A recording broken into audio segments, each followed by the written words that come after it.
장애인 문화복지신문 제255호 제16면 기사입니다. 한국장애인개발원, 장애소녀, 소년, 청소년의 처우 개선을 위한 운 10가지 원칙 캠페인 실시. 한국장애인개발원, 원장 최경숙, 이하개발원, 이 장애를 겪고 있는 소녀, 소년, 청소년으로서 나의 보호, 행복, 그리고 성장을 위한 10가지 원칙, 이하 10가지 원칙, 캠페인을 시작한다. 10가지 원칙은 운 및 운장애 및 접근성 분야 사무총장 특별대사, 운SG 디서빌러티 액세서빌러티 스페셜 엔보이에서 시작한 캠페인으로 장애 소녀, 소년 및 청소년의 처우를 개선하고 인식을 확산하려는 목적으로 수립됐다. 국내에서는 개발원과 한국국제협력단, 이하협력단, 이 공동으로 캠페인을 실시하며 10가지 원칙의 내용을 담은 영상을 국문 번역해 각 기관 홈페이지 및 SNS에 배포했다. 또 캠페인 확산을 위해 퀴즈 이벤트를 실시하며 이벤트 참여 방법은 각 기관 SNS를 방문해 퀴즈 이벤트 게시물에 정답을 단 후 공유하면 된다. 참여 기간은 9월 10일, 목부터 9월 21일, 월, 가지로 양 기관은 900명을 추첨해 10가지 원칙이 직접 그려진 그립톡을 지급할 예정이다.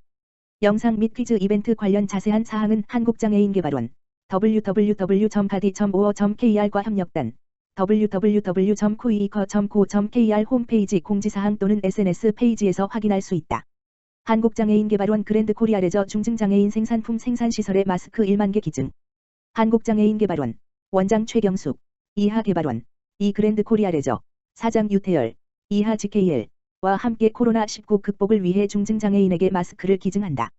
7일, 월, 오후 2시 여의도 이룸센터에서 개최된 마스크 전달식에는 남인순 한국장애인개발원 사업본부장, 유병국 GKL 상생경영팀장 등 양 기관 관계자 6명이 참석했다.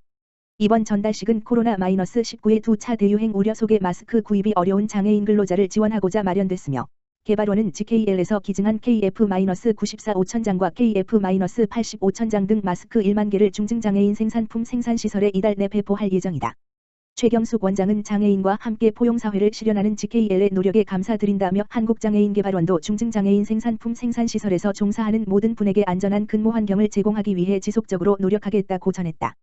유태열 GKL 사장은 정부의 감염증 확산 방지 노력에 부응하여 어려운 이웃의 안전을 위해 마스크를 지원하게 됐다면서 앞으로도 GKL은 공기업으로서 소외된 이웃을 돌보며 사회적 가치 실현을 위해 적극적인 노력을 기울이겠다고 밝혔다. 한편 개발원과 GKL은 지난 2018년 9월 중증장애인 생산품 시장 확대와 장애인 일자리 창출을 목표로 업무 협약, 마우를 체결한 바 있으며 중증장애인 생산품 우선 구매, 원두 로스트 기술 이전, PC 나눔 사업 등 사회적 책임과 상생 발전을 위한 협업을 지속하고 있다. 화성시 포스트 코로나 시대 온라인 토론회 개최. 화성시 지역사회보장협의체가 포스트 코로나 시대를 대비한 지역사회 복지 안전망 구축을 위해 온라인 토론회를 개최했다.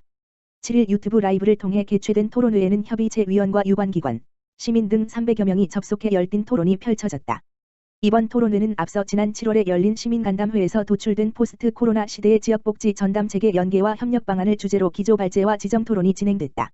기조발제를 맡은 진석범 경기복지재단 대표이사는 위스 코로나 시대 지역사회보장에 나아갈 방향을 주제로 언택트 시대에 맞춘 새로운 방식의 사회서비스가 필요하다고 강조했다. 이어진 토론에서는 정승호 화성시 복지국장과 김경희 화성시 의원, 안계분 화성시 지역사회보장협의체 실무위원장, 안희만 화성시 읍면동 지역사회보장협의체 대표위원장, 전준희 화성시 정신건강복지센터장이 민관 협력 방안을 논의했다. 이들은 사회적 연계망이 없는 1인 가구 증가에 따라 인공지능 및 정보통신기술을 활용한 복지서비스 집단 감염 방지를 위한 대규모 복지시설의 소규모화 권역별 복지 담당자 역량 강화 및 공공 파트너십 구축 등을 제안했다.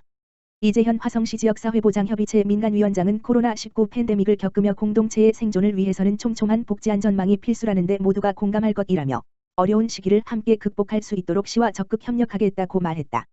한편 이번 토론회는 이달과 오는 11월 개최 예정인 3, 4차 시민 간담회를 통해 세부 실천 방안을 도출하고 관련 정책에 반영될 예정이다. 파주시 한국판 6일 SOC 디지털화 국비 126억 확보. 파주시가 국토교통부 주관 2021년 지자체 2츠 지능형 교통체계 구축 공모사업에 최종 선정돼 126억 원의 국비를 확보했다.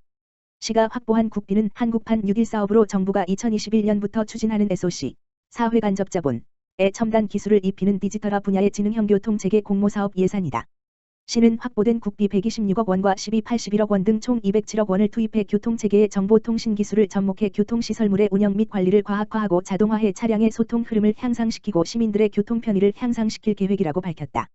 지하차도에서 사고 발생 시 두 차 사고로 많은 재산과 인명피해가 발생되고 있어 이러한 문제를 해결하기 위한 돌발 상황 감시 시스템, 교통약자의 안전한 도로 횡단을 지원하는 교통약자 도로 횡단 시스템과 교통정보 사각지대 최소화를 위한 교통정보 수집장치와 제공장치도 대폭 확충된다.